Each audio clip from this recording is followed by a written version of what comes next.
ำหรับคุณพ่อวินัยด้วยเช่นกัน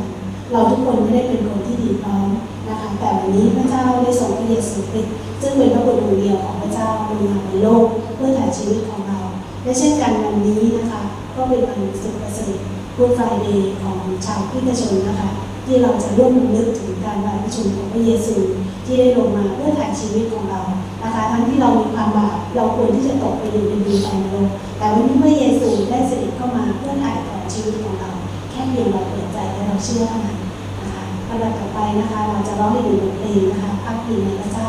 นะคะเพลงนี้จะเป็นหนุนใจเรานะคะว่า